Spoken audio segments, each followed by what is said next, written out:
We turn now to CBS News Elections and Surveys Director Anthony Salvanto for more on the trends that influenced the midterm election results. Anthony, I know you haven't slept Nope. at all, and you're still tabulating here, but big picture, Democrats defied history. How did they do it? Well, this was a turnout story, first and foremost, in my mind, and it was sort of as we expected.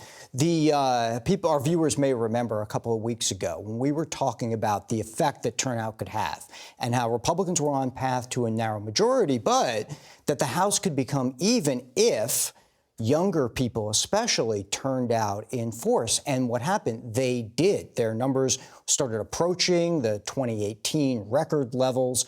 There was a particular group subset we called the young and restless that we were watching. And not only did they turn out, but they even shifted a little bit more Democratic, almost 2/3 of them voting for Democrats. So that certainly helped the Democrats in a lot of states, a lot of districts.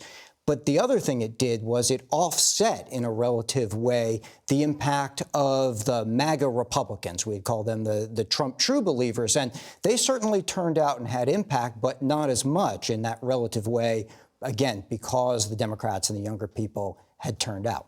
At this hour, Republicans still hold an edge in gaining control of the House.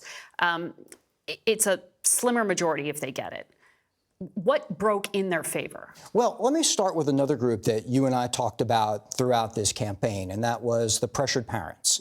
These were folks who said that the COVID pandemic had been stressful on their kids. Also, their finances were under stress. Well, they actually voted narrowly Republican by 3 points, really reflective of the way the country overall did. And then the other part of that I should mention are the Restoring Roe voters. These were women for whom abortion and abortion rights were a priority in their voting. And that momentum had slowed. That momentum did slow during the campaign, and then it seemed to come back because we saw them move in the end when we did our Election Day polling, move even more for the Democrats, going from 8 and 10 to 9 and 10 voting for Democrats, which suggests that the Democrats' messaging there in the closing, that definitely helped the Democrats as well. What do we watch for next? Okay, there's a handful of congressional districts that are going to be the sort of center of the political universe. We're all going to watch out west in the Central Valley, California, Southern California especially,